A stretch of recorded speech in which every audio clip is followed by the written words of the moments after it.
news now. I hit record. We're like live, so I don't know what. Cool. We're waiting for you to stop with your doodly doing.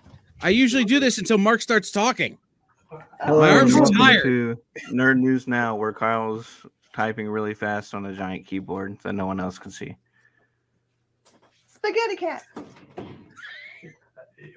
I guess mocking, the whole countdown element of production and television in general. I mean, countdowns have been around for a long time. Didn't we used to do that, Mark, when we were in person and we got together? Didn't Yeah. just do like the whole like what 3 and do the air thing, and then we would just say it out loud because we're Yeah, no, Yeah, that's the although thing I that guess- bothered me. Although I guess in retrospect, when you've already hit record, the countdown's kind of Yeah. Zoom messed everything So- up for us, and we're just like, Well, I'm assuming that we get edited out, right? maybe. Who knows? Yeah, We I have no don't know. control over that. That's the problem. We have zero control over that. It's Nerd News Now. It's me, Mark, and Miss Jen, and Kyle, and Brainy. And it's we're in the middle of a winter apocalypse in Texas, so I'm sure Kyle will try to counter that or play the tiniest violin or the type on the world's smallest keyboard, whatever that means.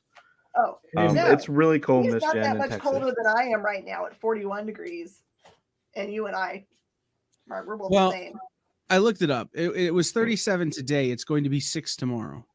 Oh, well, okay, you win. It is 54 degrees here. There's no reason why it should be 54 degrees here. It should I never just Never Rodney be. Barnes pulled out a long sleeve. Hold on, I had to pick up another world's I smallest just violin. don't adapt that well to the cold. No, me? All right, so I got today's topics. Okay, name them out. What are the so we can keep them Go in for order it. like the sports ball shows do, where they just count them down. All right, pizza or calzone? Okay, excellent. Yes. Street tacos or Taco Bell? Yes. Does Night Court really have staying power? Yes. Ooh. Yes. When is Kyle going to get me my lightsaber churros? Never. June, May, June, May, June. May? Are you going to send him some for May May. the 4th? That's nice. Maybe. What are your Was that favorite type like of at a cards? specific event that he went to get like the Disney like convention or something? No, they do May the 4th be with you every year at the ballpark here. And I made the mistake of telling Brainy that they do lightsaber churros, which is just churros dipped in blue or red chocolate. And then you that never topic, sent what's him your one of favorite type these? of card? Mine, of Okay. course, is credit cards, but we'll see where everybody else stands. All right, so back to the beginning. Tacos or calzones. Oh, pizza or calzone? Pizza or calzones. All Yes. all pizza is unfolded calzone. Like, let's be real. No, So- that's not right. There's ricotta involved. You go back to the beginning of food. You get in the corner, put your nose in there. Well, so I was gonna say it depends on who makes it. If it's Ben Wyatt from Parks and Rec, calzones. If it's anyone else, pizza.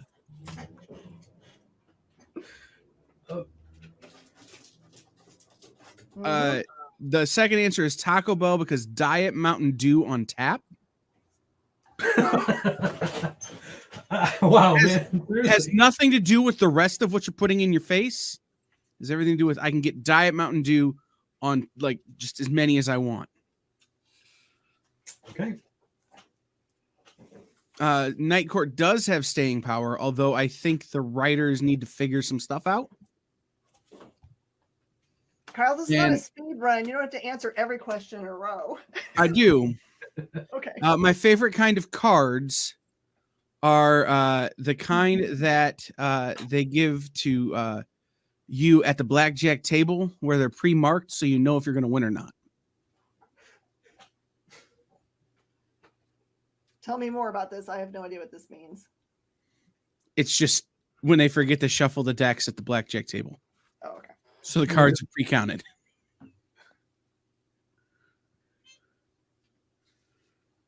Mark had an actual topic that he actually wanted to talk about. Yes, you did. But it's fine. No one wants to talk about that. Why not? Maybe I want to talk about that. But I was just in San Antonio. I went to my first ever non-mall wrestling event, and by that I mean professional wrestling. Because one time I was taken by a coworker to wrestling at a outlet mall, and that was That weird. is professional wrestling. It's just not the same level of professional wrestling. Well, okay, but is it what, like 10 levels beneath, or it was like independent? Probably not, but it'd be the same as going to see like the single A affiliate of a Major League Baseball team. Okay. Well, you know how Or- like there's like different levels of independent comics where some comics look like they were professionally printed with ink and like manufactured, but then some are just hand drawn, like issue by issue, like someone just literally had to draw it and staple it together. Yes. I would So say, I mean that's like the level. right, if we're going to make a football analogy, it's like going to see middle school football Okay. versus going to see the Houston Texans. Well, I mean, that's not Like a really vastly big difference. vastly different. Like middle In- school It's football so and hard the Kansas not City to bad Chiefs talk my would own be. team. But Well, yeah, I just but, wanna- I'm but not Houston talking about Texans caliber of is- play, but like, you know, the Texans have uniforms and like working lights and concession stands that have food and like seats. And we're at a middle school game, like they have to play in the afternoon because they don't have lights and not all the uniforms are the same color because some of them get worn more often than others. And you got to bring your own chair. I just want to clarify. Are we talking about, and when we say professional wrestling, are we talking about entertainment wrestling or are we talking about Olympic wrestling? Is this like I'm going to hit you in the head with a steel chair, Brainy. Dude. Attack. Entertainment. You know, just want to make sure here, you know, this is a Although I did go see the other style of wrestling this past weekend. So the Olympic style, the Yeah. high school style. I went and saw Ohio State versus Michigan in wrestling. How was that? I was a wrestler. So in high school, I played football, I wrestled, I powerlifted, and was on the track team and the baseball team. I didn't letter in track. It's the only sport I didn't letter in, ironically. I didn't know they gave letters to water boys. Oh. Track was the only sport I wasn't an All-American in, Brainy. But I love wrestling. And I've got a nephew who's old enough that he's in biddy wrestling. So his dad and I took him to watch college wrestling, and I was kind of explaining to him the differences and some of the moves and that kind of stuff. So I love all forms of mat-based combat sports that aren't MMA.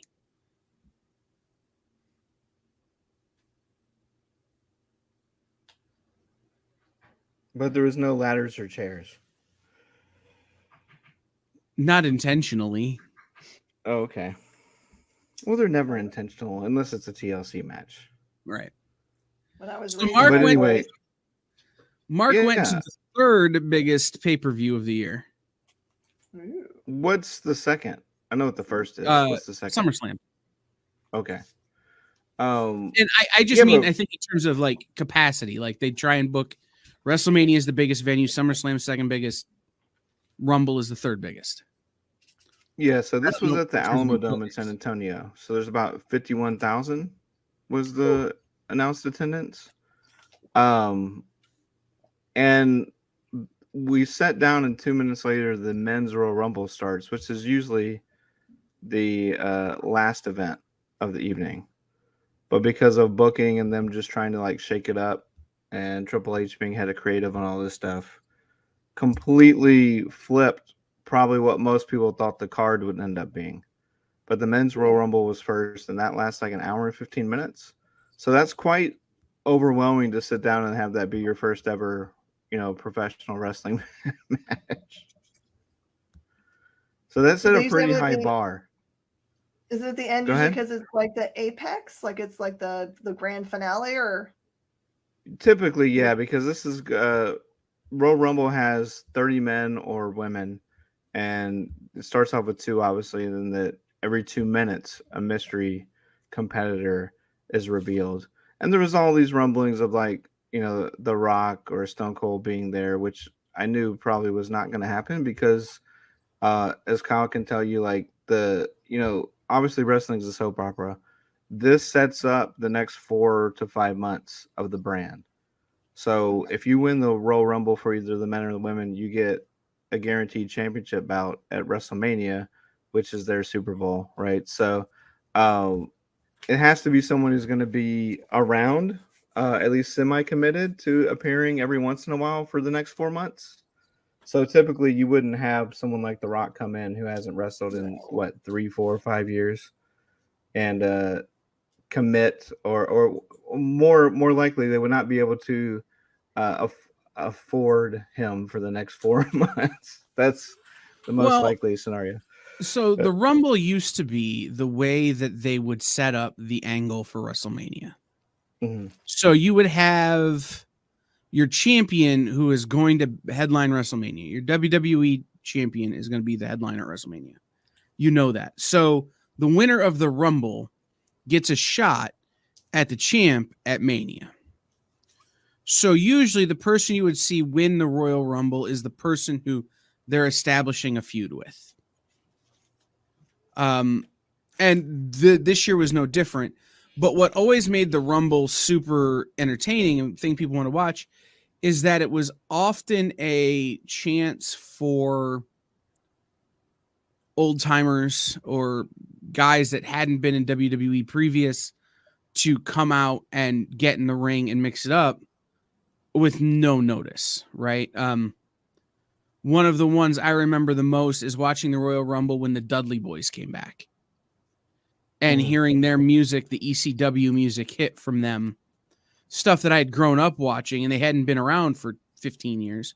And that music hits during the Royal Rumble and everybody's like, oh my God, it's the Dudley Boys. And they never win.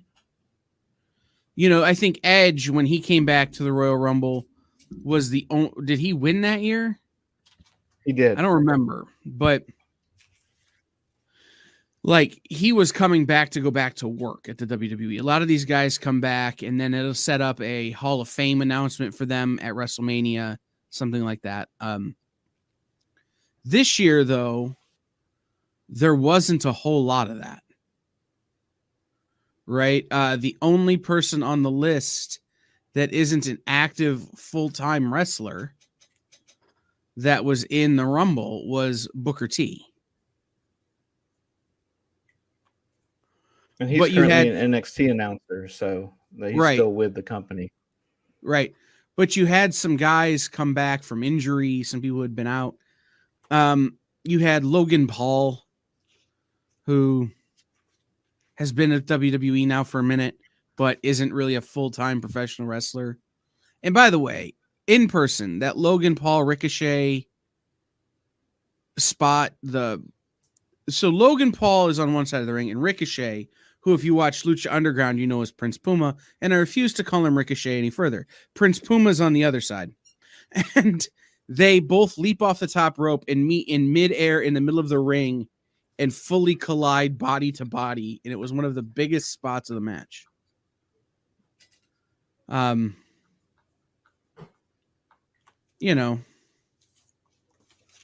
it was an interesting match. I watched the beginning and I watched the end. So Mark, well, in person, that spot was amazing. Right. But it's also kind of like, well, why'd you do that? They're just going to hit each other in midair and fall down. But it's like, well, they're doing that because I don't think any other two wrestlers on the roster could do that, with the exception of maybe Montez Ford, because he can jump probably higher than anyone on the roster. But, and then when Logan Paul came into the ring, the other 14 guys stopped and met him in the ring to beat him down all collectively, which was sort of like, they understand the power of Logan Paul, but they also understand that there's going to be a lot of wrestling fans who are like, ew, Logan Paul. But the guy has undeniable athletic talent. Like, it's insane. But this is also not a person who's going to drop his career at doing everything else he does and be a full-time wrestler. So You know, you're not gonna have to look at him all the time, but when you do, it's probably gonna be in a pretty big match. And his spot, we talked about this back then, but his spot at Crown Jewel where he did a frog splash from the top turnbuckle onto the announcer's table while taking like an Instagram, video selfie was ridiculous. And not anyone else could do that, I don't think. So on the women's side, I think probably more surprises because you had like what you mentioned, like former wrestlers, people from independent circuits, a lot of NXT build-ups that they're trying to do. But it was just interesting, like sitting in a crowd of people and hearing all their comments. Because, for example, like when Indy Hartwell came into the Women's Royal Rumble, this guy behind me is like, "Come on, please give her a chance. She's a good wrestler. Just please let her stick around. Let her do." And I knew this would happen. You're not giving her a chance.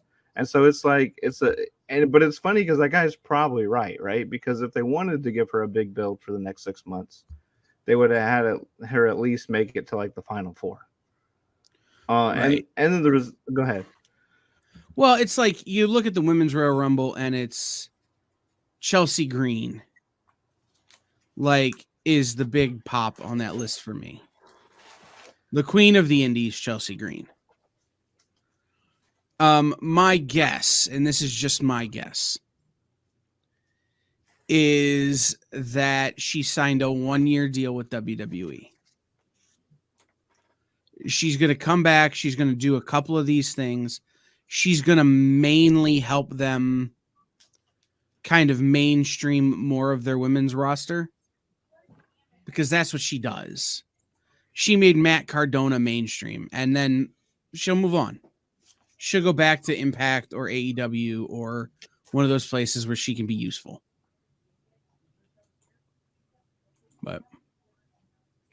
And it's funny because when she came out, I was like, wait a minute, is that the wife of my favorite wrestling toy vlogger? Yes, it was the wife of your favorite. That's how I knew her. It is not the wife of Smart Mark Sterling. Who said that? He's the guy who does who's also the Major Wrestling Figure Pod. Oh, okay. Like it's Matt Cardona and Brian Myers and Smart Mark Sterling. And now just announced, Dylan Postel, aka Hornswoggle, has joined the Major Wrestling Figure Pod network. I just assumed he was already part of it because he's always there. Like, well, he and Brian Myers are friends, I guess. Yeah, best friends. But no, they just signed up his podcast, Going Postal, and his other show, Looking Up, to their podcast network. Hornswoggle, for those of you who are looking at me with dead eyes right now, is a former little person wrestler who was one of the most popular gimmicks WWE ever had, including his time when he was Vince McMahon's illegitimate son and when he played the mini member of DX, which was also very fun. But so, okay, you guys can tell me this because I don't know. Last time I watched real wrestling, like seriously, was in the 80s, so 88. So has the way that they have had to do those kinds of things, like we were talking about, putting a little person in the ring, the way that they've addressed those kinds of things, like have they had to be more sensitive to people's opinions about that, or are they just like still like, suck it, man, this is the shtick? I don't know the answer to that question. Largely due to the fact that anyone's value in professional wrestling comes from what they do outside of the ring. Mm-hmm. Sure. Promotions aren't going to sign somebody. WWE is the only promotion who will work with anybody who has no outside the ring presence. So AEW and Impact and all these other guys want you to be working the indies, want you to have your own name, want you to have your own branding, have your own merch. These companies are not AEW makes its own merch, but it's sold on the same website that every guy sells their own individually made merch on. Like Pro Wrestling Tees is the name of the website. Right? Whereas WWE, none of their stuff is on there. So all of these guys are known brands or commodities outside of professional wrestling. Mark mentioned that Matt Cardona is his favorite wrestling toy vlogger, which is true. Like a lot of these guys have YouTube vlogs and channels. The most famous one that no one knows about is a guy named Cesaro when he was in WWE, but now he's Claudio Castagnoli in AEW, had a long-running blog where he would try and find the best coffee in whatever town he was in.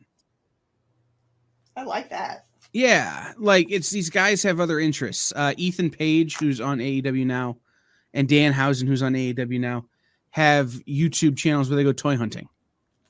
So they'll find a toy store in whatever town they're in and go shopping. That's awesome. So AEW or every promotion other than WWE is expecting people to come in a fully formed brand. So because you're controlling your own brand, they're not going to say, well, now you have to do the pie in the face gimmicks. Because these guys can take their brand and go elsewhere. Right. So they already have whatever their shtick is built in to. Right. WWE is the opposite of that because they want to own you. Well, I mean, it's true. Like the fact that WWE let Chelsea Green use the name Chelsea Green is only because she already owns that name and was able to negotiate that into her deal. WWE wants to own your name, your image, your likeness. They want to tell you what your name is. They want to own all the trademarks on you. So they're the only ones that still maybe are a little insensitive to that, but with their recent history, I would imagine it's better. So Kyle, going back to the Women's Royal Rumble and something that happened to that point. So when a wrestler undergoes a name change while they're already on the roster, is that something that happened because a new creative team came in and said, hey, this is stupid? Because that's happened to both LA Knight recently, and then in the Women's Royal Rumble, Piper Niven came out as Piper Niven and not Doudrop. So some of that is, and then some of it is the whole you're getting called from NXT up to the main roster. So NXT is your developmental, and these guys' names change. Something that I remember happening, and I remember thinking it was dumb at the time, was when Rusev moved up. He's Miro now. When Rusev moved up to main roster, he went from Alexander Rusev to just Rusev. You know, so I think that had part to do with it. Makes it easier to brand. Okay, well, since I've been watching, they had Austin Theory move to Theory back to Austin Theory, stuff like that. But I think going from a name like Doudrop to your actual name, which is more serious sounding anyway, like Piper Niven, to me is way more important. So I didn't know if that had anything to do with like the head change in creative or a renegotiation contract, which would happen behind the scenes and we may not even be privy to, or just someone going, that name is stupid, just do this. Because LA Knight 2 months ago was Maxim Male Models or whatever. Like when he came over from NXT, they changed him to like this Max Dupree or whatever, and then he changed. But he was LA Knight when he was in WWE the first time. Oh, okay. And that's not something I would have been privy to. Yeah, he was LA Knight when he was in the WWE the first time. Some of that is just, trying a gimmick and seeing how it works, and some of it is fixing stuff, and some of it's negotiation. And one of the prime examples is Chris Jericho. Chris Jericho owns his name. So it's entirely possible that when Doudrop, I can't think, you just said her name and I can't remember. Piper Niven. Piper Niven, when she negotiated her new deal, she goes, look, I own the name Piper Niven now. I'm willing to license the name Piper Niven to WWE. You can make merch and all this kind of stuff. I just don't want to be called Doudrop anymore. And that's part of the contract deal. Who knows?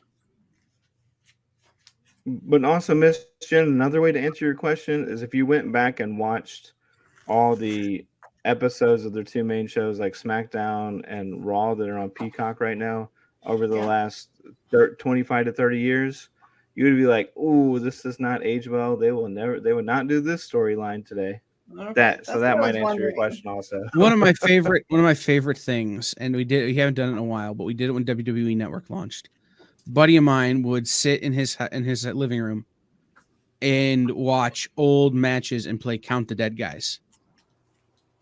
Oh man. Well, and it's one of those things. It's really macabre, but it's this idea that wrestling is such a small fraternity, and it's such a hard lifestyle that even people who didn't die untimely deaths don't live long. Even the guys who retire and grow old only live into their 60s or 70s usually. So it's this weird kind of, oh yeah, I just heard about he has dementia now, or this kind of stuff that it's with a company that's been as public as long as WWE has, there's no good history. It's just kind of, oh, well, it was the 80s. It was a different time. Makes me sad. And just one more thing about going to this event is that it was just fun. It felt like good, clean fun, even though you're watching a bunch of humans hit each other. That aspect's kind of weird, but all the fans, the interactions were great. No problems within the section, or no one getting overly rowdy or whatever, or pushy on the way in or out. And with that many people, really good crowd control. And I find it interesting that a storyline that's currently going on with Sami Zayn and the Bloodline's been going on about 9 months, and from everything I've read, it's probably the most well-liked storyline in at least the last 3 or 4 years. The epilogue, as it were, to the championship match between Roman Reigns and Kevin Owens lasted about 15 minutes, which is longer than both the Bray Wyatt Pitch Black Mountain Dew match or the Bianca Belair Alexa Bliss championship match, which I found fascinating. Well, that's a big story point that's going to be a thing for the next 6 months anyway. The one thing I wanted to mention about the Royal Rumble is we did have a piece of wrestling history happen, which is that Rhea Ripley, who is the biggest, baddest, strongest woman on the WWE's women's roster, by every rubric you can measure, was the first woman to go wire to wire in the Royal Rumble. She was the first entry and she won. It's happened before with men, but it's the first time it's happened in the women's division, which was a huge deal. So, and the final 3, it was really good. That was a good match. I think that not only like the surprises that we talked about that popped up, but also from start to finish, it was just a good match. And there was a few things that happened where everyone was cheering really loud, and I didn't understand why. One of those things was Asuka had different face paint, and I guess that meant something. I did not understand what was going on, but it was still awesome. It was the face paint that she was known for in NJPW. Okay. It was a nod to her indie career. Before Brainy falls asleep, we should probably move on from wrestling. I'm awake, man. I'm intrigued. You gotta remember, I used to enjoy wrestling. But hey, also, I was just in San Antonio, so I'm going to say street tacos as the answer to street tacos versus tacos. Ooh, yeah. Literally anything on the Riverwalk. Is that your answer? No, the taco trucks is where it's at. That's there. Fair. But I'm sure you know that, yeah. But no, just to conclude wrestling talk, I think I'm going Wednesday to Dayton to see AEW. Okay, cool. See, that's my next thing, because I feel like I'm kind of past needing to go see like a regular taping of SmackDown or Raw, but I would like to see how the other brand does it. And there's a couple pay-per-views where if they ever swing back by, I'd like to see like Elimination Chamber and stuff like that, but I'd like to see AEW. The cool thing about AEW, Mark, is it's one night and you see all the shows. So you get there, like doors are at 6 and wrestling starts at 6:30.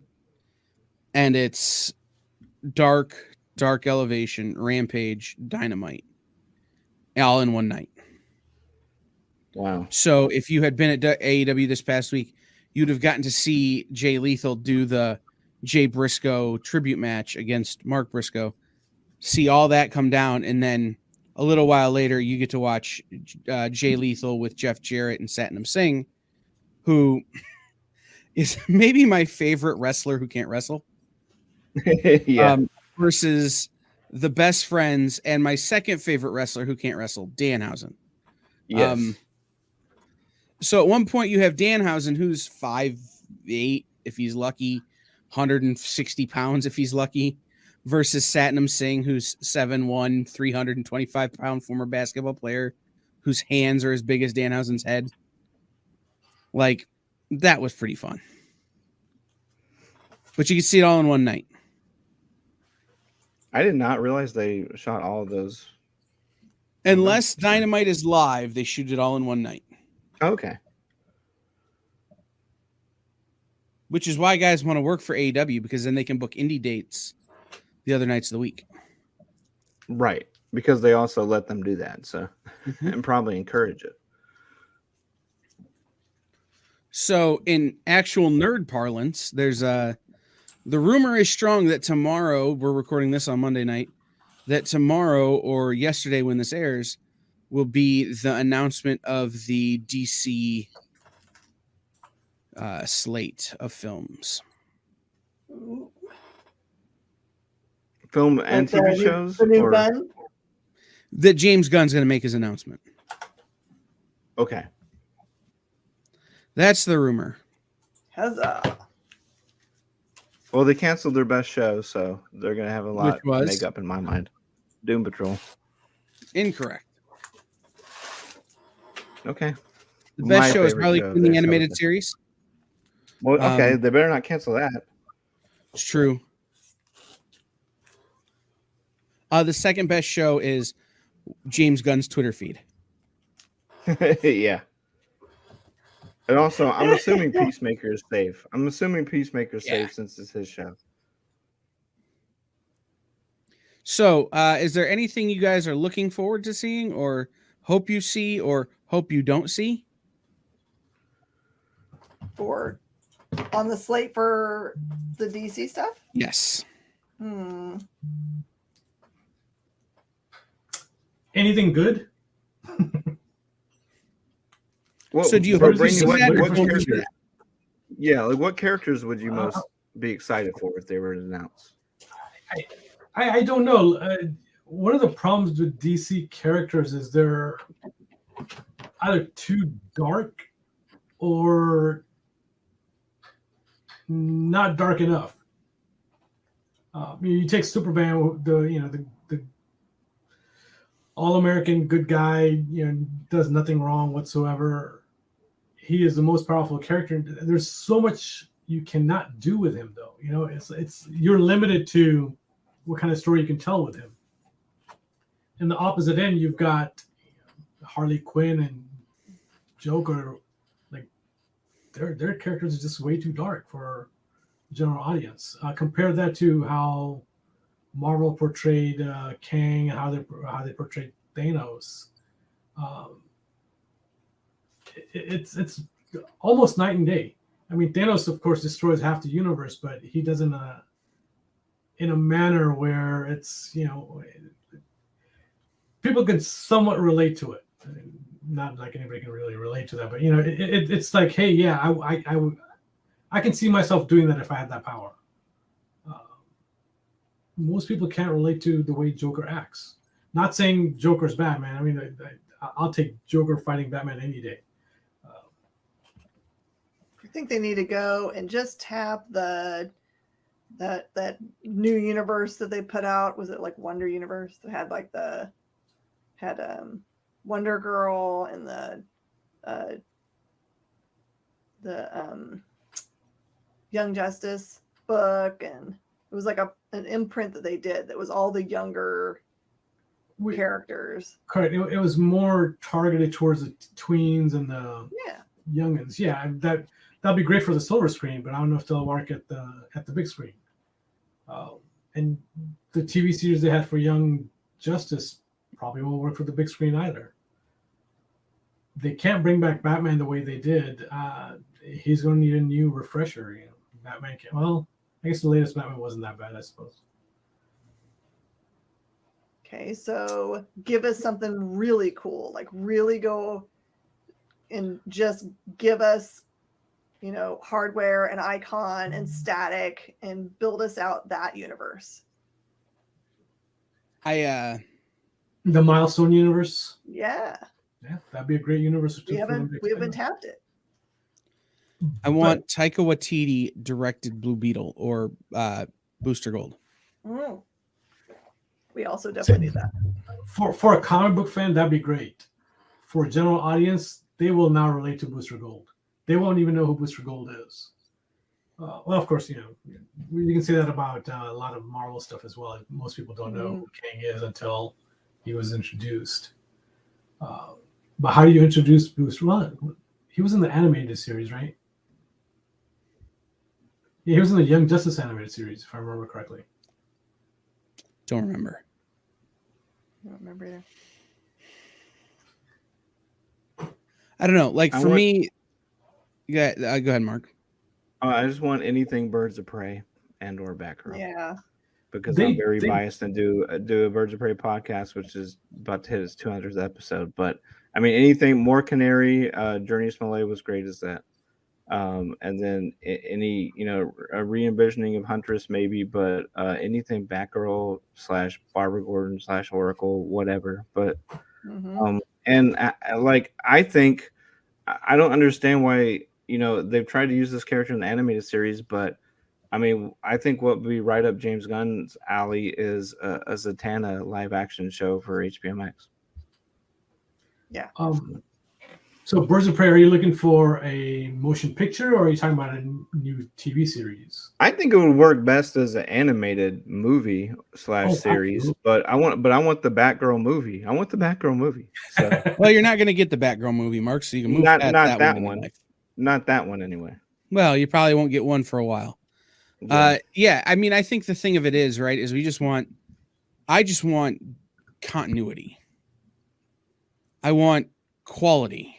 Brain, you shaking his head, no continuity. Well, no, I'm not. I'm saying if Batman talks this way in the first movie, Batman has to talk that way in the second movie. They need to hire script supervisors. Yes. And that's where I'm shaking my head. I don't think. Look, they can't. They're having a hard time keeping with continuity in their comic books. You think they're going to do that in their movies and their television shows? I don't see that happening.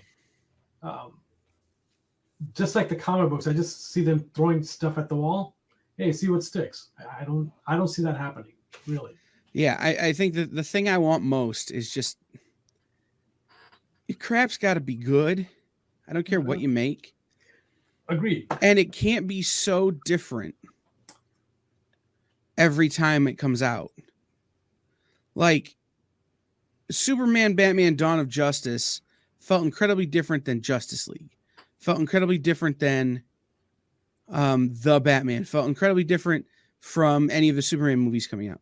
Like, it was like they didn't have a clear and concise vision for who the characters were or how they should act or how they should talk or how they should behave.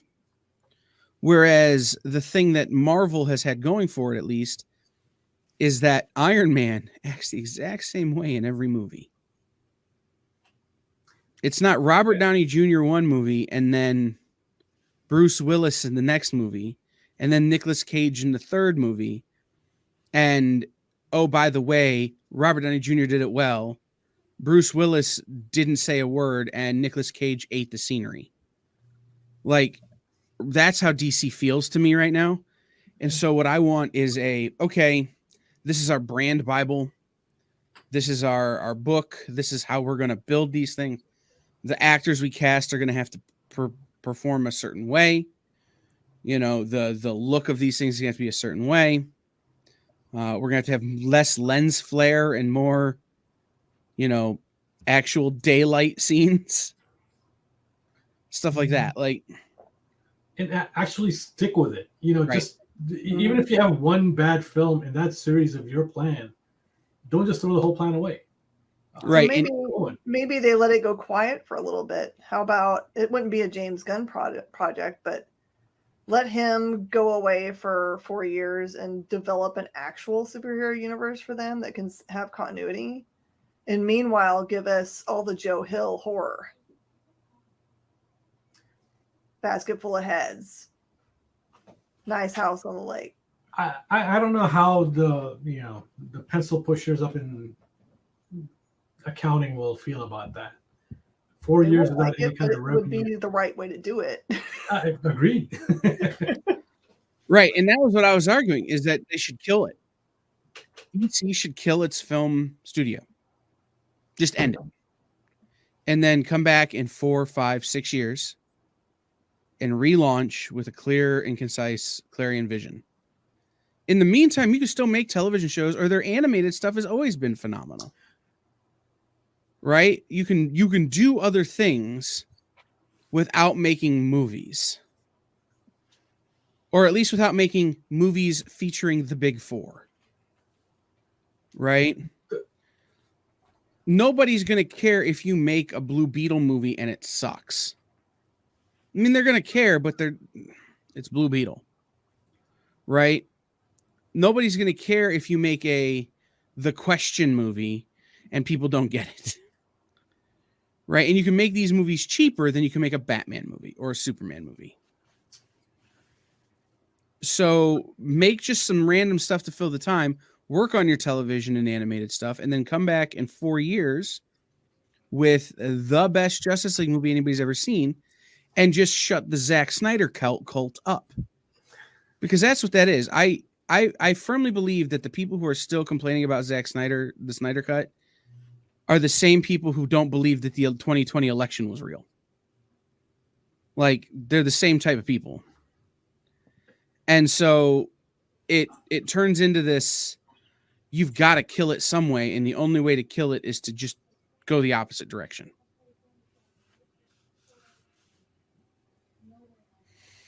So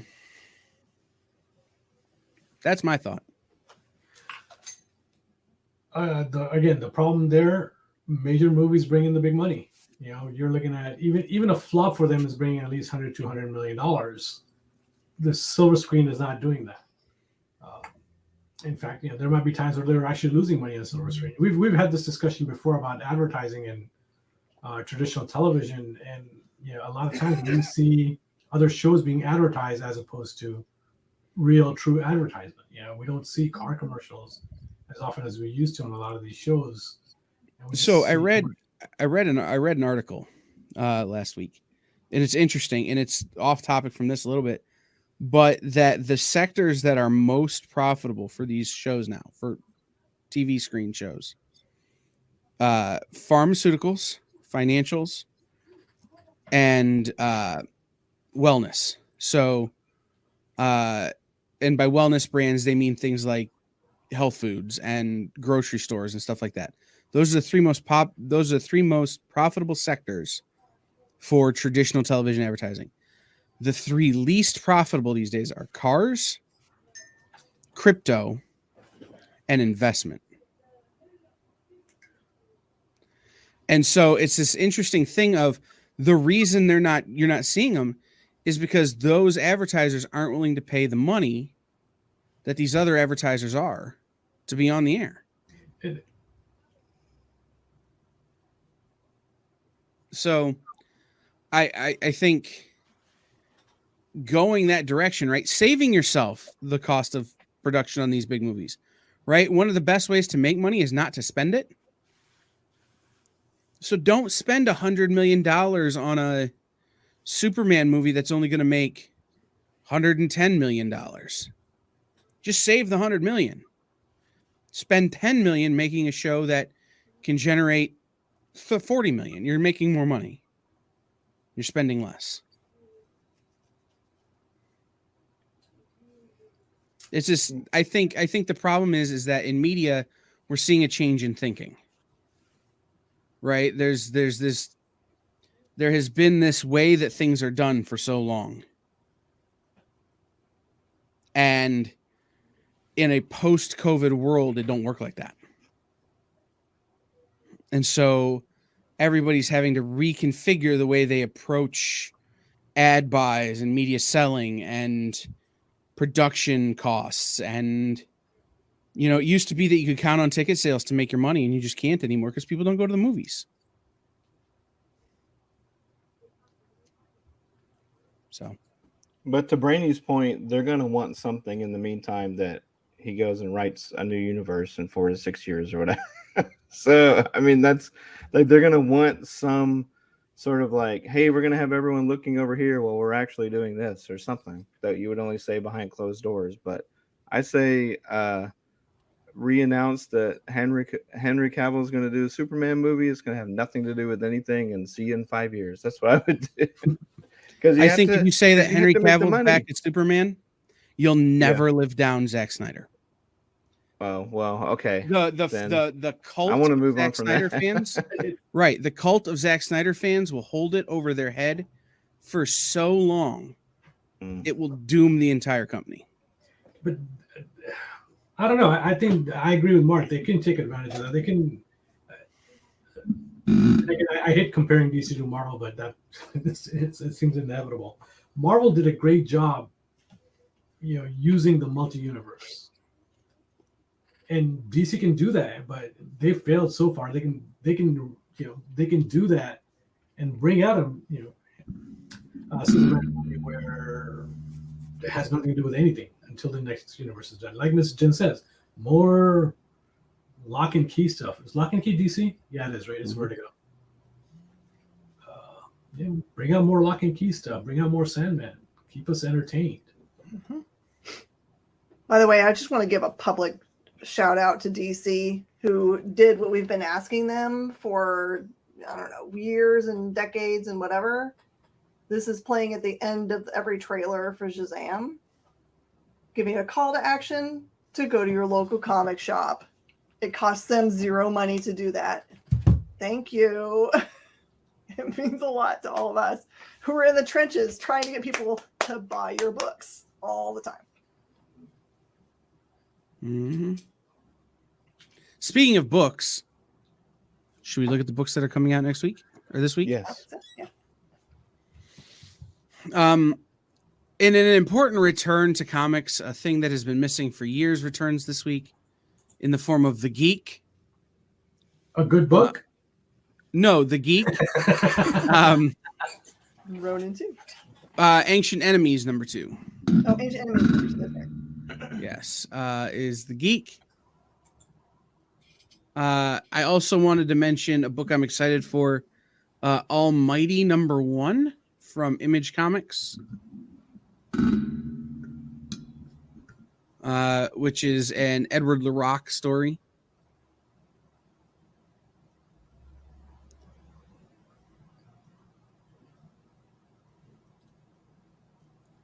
Let's see here. What else do I have? Breath of Shadows #1 from IDW. All right, here's your last chance, probably. I mean, I say probably because they might keep doing it. Printings for every single number of 8 Billion Genies. 5th printings, use your chance.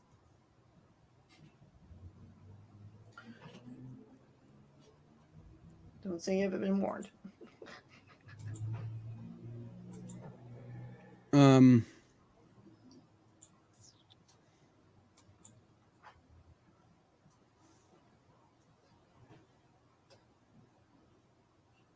I thought I was reading that book, but I'm not. It's on my list. That's weird.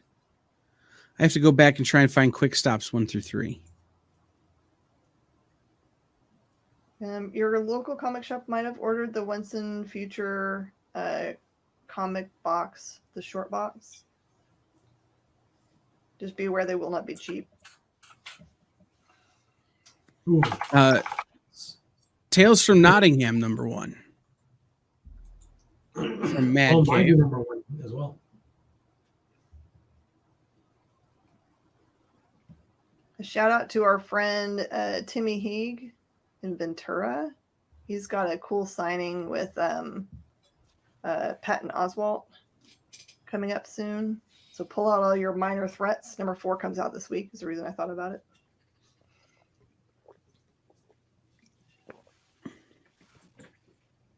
Kyle Starks has a new book, Where Monsters Lie, #1 at Dark Horse.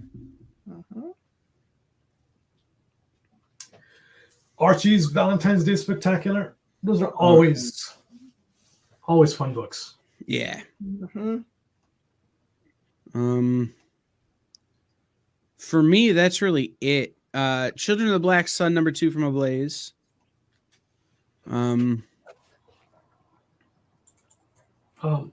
Avatar: The Last Airbender has a hardcover. It's in chibi style.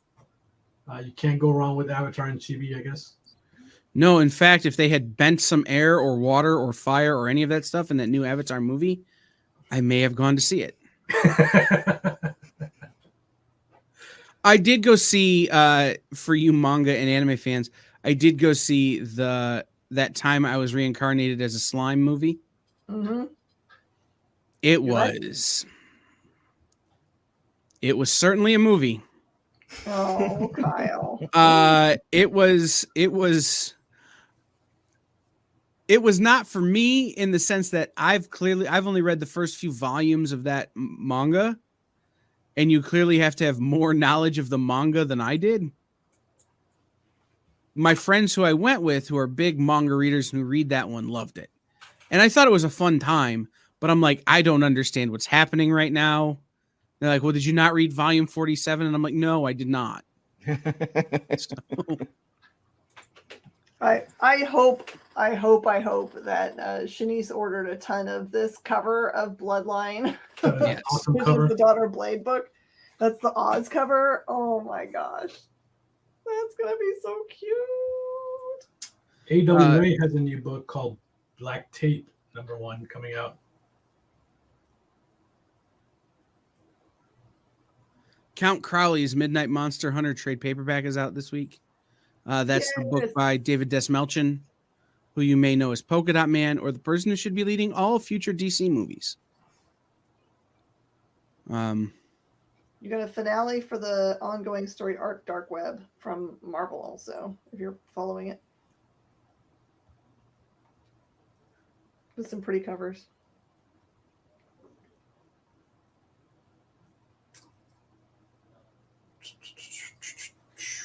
And some other graphic short boxes. Marvel has X-Men and a Red Goblin box. And for love me some Red Goblin. Gargoyles fans, there is a facsimile edition of the original 92 or 93 Gargoyle? 1995 Gargoyles. Mm-hmm. There's a facsimile out. Miss Jen, you know who you're talking to next week on Talking Shop, right? Is it Back Metal? And Justin Jordan. Ooh, yeah. So next week's going to be a big week in terms of Red Goblin #1. And I forget the name of Justin's book, but it's a #1 next week too. Love it. From Boom Studios. I talked to a lot of my customers. They've somehow missed out on the Miles Morales #1. The second printing comes out this week, so you can grab it up. And then also the #3, and then you can hunt down the #2, I suppose. And get in now. Can you hear the little kiddo on the other side of the door? Let's say, is there a small child somewhere? Yeah, they're looking at toys. Cool. Wow. Justin Jordan's book is called Harrower next week. Ooh, Harrower. Just one other thing to point out, Marvel is doing a Masterworks edition of the Frank Miller, Klaus Janson Daredevil run. Speaking of John Jennings, the Silver Surfer Ghostlight that I've been waiting to read forever is out. John Jennings will be on The Experience. I think it's like February 28th, the Monday before issue 2 drops. And I know there's a lot of Batman titles out already, but Batman Legend of Gotham #1 also comes out. It's a one shot. So, if somebody wants something just quick to pick up in the Batman universe, that's a good one. If you don't already have enough Star Wars in your life and you want to fill that nook and cranny that you haven't filled yet, there's a new Star Wars book out this week called Santa Staros, which I'm assuming is going to be a first appearance filled book. So DC also has a Harley Quinn romance one shot out. They're getting them out in time, way in time for the Valentines. I'm so proud of Right? them. I know. CX has Divide #1 coming out. It's one to check out.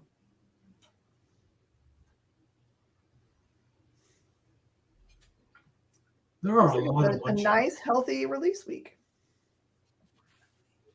Yeah. Not too many, not too few. I like it.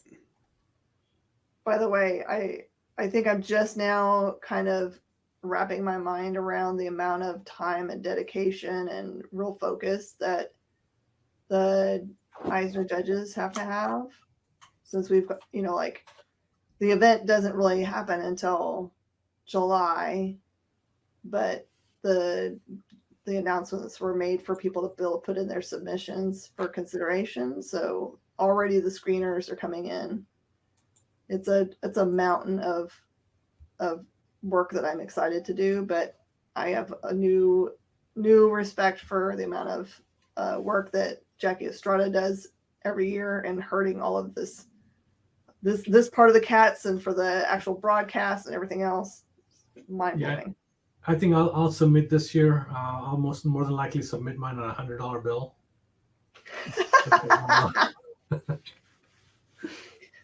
That's the other thing I don't know is this the same? Is this judge pool the same one that judges the Spirit Award, in which I don't get to apply, I guess? Sad face.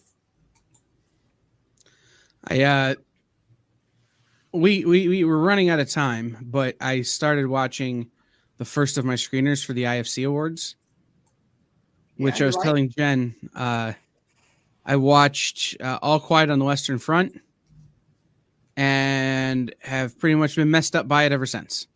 So, off to a good start. Now, this was an adaptation of obviously the book, but was it like the original film, or was it a complete spin on it? It was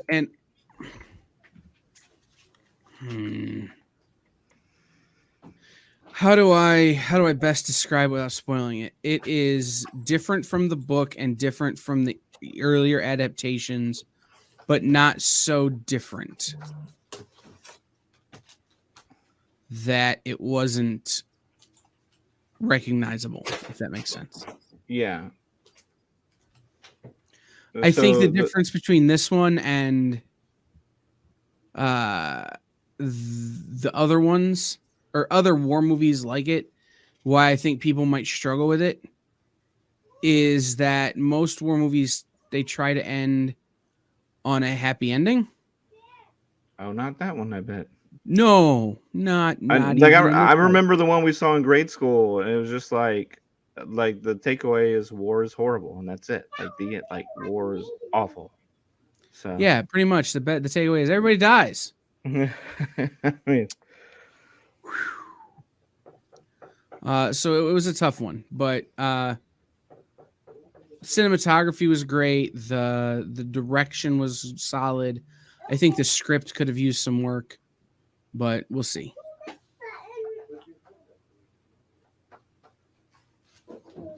So this week I get a bunch more. I get to see a bunch more that aren't on streaming services.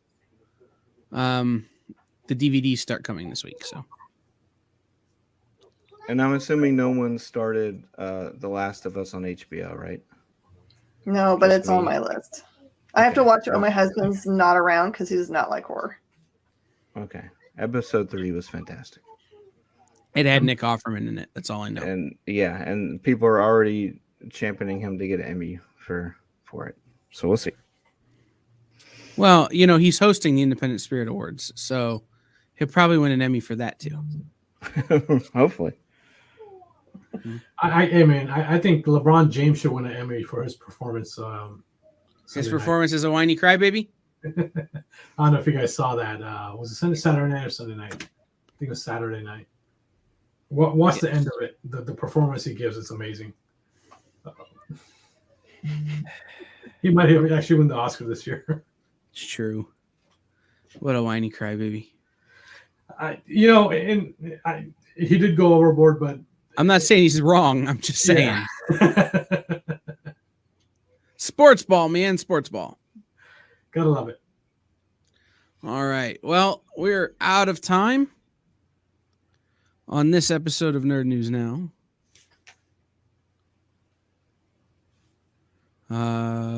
Thank you for watching Nerd News Now, part of the Kingdom of Geekdom, on Woodlands Online, sponsored by the Adventure Begins Comics and Games and Space Cadets Collection. Check out other shows on Woodlands Online, like Weekly Fallout Sports Talk, The Adventure Begins Show, 4 Reels, The Best You, Between the Trees Business Talk, and much more. You can watch all these on Woodlands Online and on our partner station KVQT HD21 over the air on your TV. All these and more available now on Roku. Just search and add Woodlands Online TV to your streaming lineup. Now you can listen to our podcast versions of these shows on Spotify, iTunes, iHeartRadio, Stitcher, Google Podcasts, and Amazon. So for Brainy and Miss Jen and Mark, I've been Kyle, and I'm going to talk very slowly here at the end of the show because they're all trying not to move. This has been Nerd News Now.